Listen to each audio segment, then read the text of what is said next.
Hey guys, Colton back here again, and today we are going to be looking at a game called Outpost. Outpost is a newer game that came out in May. It is a roguelike survival game that is based around being stuck in the wilderness. There's this like spherical type object, which is the center of your base. You have to protect that area. You have a certain amount of resources that you can use in each given turn, and the point is to use your resources wisely each turn to build a base, and each round building it bigger and bigger and surviving as long as possible. And you're being attacked by wilderness creatures, raccoons and bees and random stuff, so it's a little twist. But you'll see in the gameplay. We'll go through it a little bit more, and hopefully you can figure out if this is a game that you like or if it's something that you're not going to want to play. And so without further ado, we're just going to hop right in and get into the gameplay and show you different parts and different aspects in this game. Alright, so jumping right into the game, you have an energy level which starts at 3, and you use that energy to collect resources throughout the map. Once you max out on the amount of energy that you have, you can then use those resources to build items that help build a base. So if you go into your item shop here, you can see the different items that you have, how many materials it takes to make them, what materials it takes to make them, and what they do. So we're going to start here with the twig cannon, which is going to help protect our base. And then in the bottom right corner, you can choose to either make it nighttime or let the timer run out, and then it'll automatically go to nighttime. When it's nighttime, the creatures come and they try to attack your base, and then hopefully you have a strong enough base to fend off whatever enemies are here. And then when it's morning time, you can go collect resources. Once you start getting a good foundation to your base and you have enough turrets, you can start building other structures such as a flag, which all adjacent turrets get a 20% speed, or a torch, which increases the distance of which the turrets will start going off. And there's other things such as mud piles you can place, which if any of the enemies run into, it'll slow them down, making it harder for them to get to the center of your base. There are also ways in the game where you can increase your likelihood of getting more resources per energy used, such as going into the equipment tab and using resources that you already have to upgrade your equipment. Just like you can increase the amount of resources you get in the game, you can also increase the amount of energy that you get. You can put a sleeping bag down, which increases your maximum energy by 1, or there's places around the map where you can find things like berry bushes, which increases your energy by 1 for that turn, or a rune stone, which if you capture that, it increases your maximum energy by 1 for the rest of the game.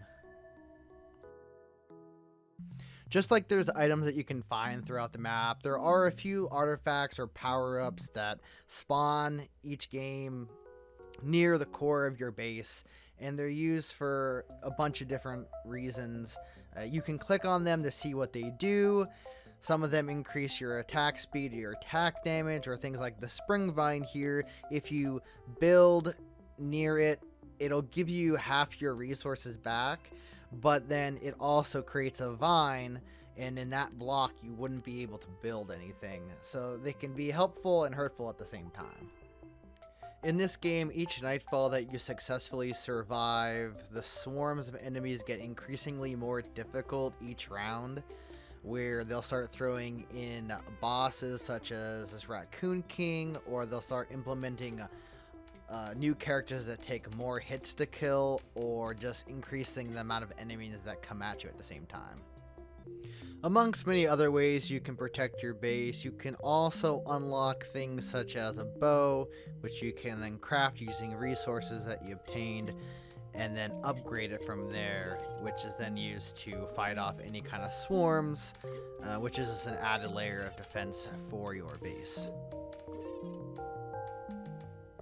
As I said prior, each night that you make it through gets increasingly more and more difficult, and the swarms get harder and harder to defeat. This was the highest I was able to make it, was level 9. And you do get experience for how far you get in the game. The amount of XP that you get each game is dependent on the amount of rounds that you successfully survive. That experience in turn is then used to buy different talents. There's different tiers of talents which then cost increasingly more money. But all of these talents have one thing in common, where they all are used to help benefit you surviving in the game longer. Therefore, you will get more experience. So the more you play, the more things you unlock. The more things you unlock, the longer you're probably going to survive in this game. And the last little bit I'd like to add is a cool feature they added in is the map does change, and as well as the season will change in the game. Alright guys, before I go into my final thoughts, I'd just like to point out that the developers of Outpost are continuously working on frequent updates to add things into the game, keeping their player base involved. It's something I can respect. I definitely like when developers put out a game and then they try to make patches or updates to improve on that game and add things into it. Going into the pros of the game now, I really did like the background music that they chose to put in. I feel like it added a lot into the game and was very fitting. Going into the graphical aspect, I really enjoyed that there was a Minecraft type vibe to it with the blocky textures, but they also did a very good job with the color and texturing of the map, and I really did enjoy the season changes pretty much every time you started a new game. So you went from like winter, autumn, and summer. That definitely created a different feeling each time you played. I also did like the basis behind the game where you're stuck in the wilderness and what you're trying to survive against are swarms of animals. I think it was a nice comic relief to the survival video game. They also did a very good job with keeping the game very simple, so it's very beginner friendly as far as resources go. You're mostly working with wood and stone. You're not focused on gathering like 20 different things throughout the map to try to build one thing. So it's very beginner friendly in my opinion. And I think it's nice to keep it very simple as far as this game goes. I also did lastly enjoy the time management aspect where you kind of had to think around ahead on what resources you wanted to gather, what the next thing you wanted to build was, so you can go and do it right away. So then you had enough time to go and travel the map because the time continuously ticks down in this game. So your only option is to think ahead and think about what you want to build so you have enough time to go find things around the map. So going into the cons, there's not really anything major. The only big one that I really stuck out to me was the game's kind of grindy in its nature. It's kind of meant for you to fail at a certain level and you get experience every time you fail, however many rounds you survive, which is then used to buy talents. Now the issue kind of with it is after a while, those higher tier talents are going to take a lot more experience to buy. So it's going to be a lot of playing through and failing, starting all over again, which I feel like might not be for everyone. It's definitely for people that really want to outdo themselves or try to outdo others as far as the leaderboard goes. So that's really the only major con that I can really see in the game. The game is free to play, so you're not losing out on anything on trying the game. It might be a game that you really like.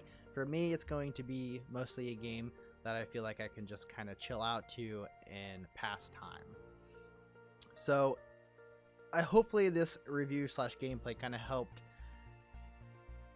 figure out whether you like this game or not, or something that you want to check out.